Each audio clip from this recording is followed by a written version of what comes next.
keni hall nuk dini çfarë gatuni për drek apo për dark, hajde t'ju tregoj unë këto makaronet e shijshme me pesto, me brokoli dhe kungull.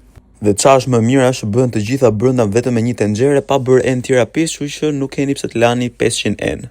Si fillim marrim një kungull gjelle dhe e presim në këtë mënyrë, ju mund ta grini edhe me rendën nëse doni, po mua m'pëlqen kështu. Pastaj hedhim dhe gjalp në tigan ose vaj, varet se si e doni ju. Para se të vazhdoj me video, me qëra fjala shumë për ju që i shikoni videot e mia, i bëni like, i komentoni, por nuk më keni akoma follow. Pse nuk e shtypni butonin follow, ju lutem.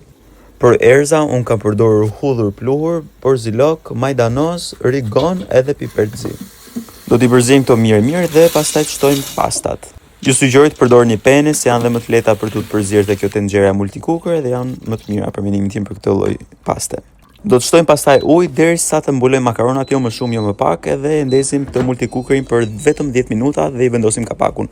Pas 10 minutash pastat janë pothuajse gati, domethënë duan dhe pak, por ne në këtë moment do të shtojmë brokolin. Shtojmë dhe peston dhe i lëmë dhe pak që të skuqen për 10 minuta tjera që të edhe brokoli të zjej, edhe makaronat të lidhen me salcën. Shikoni pak sa kremoze dalin.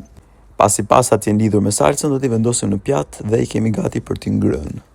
Nuk e di për ju, po unë për veten time nuk ka gjë që nuk e ha pa djathë dhe kos. Edhe këto pastat i ëngra edhe me djathë bardhë edhe me kos. Dolën shumë të mira.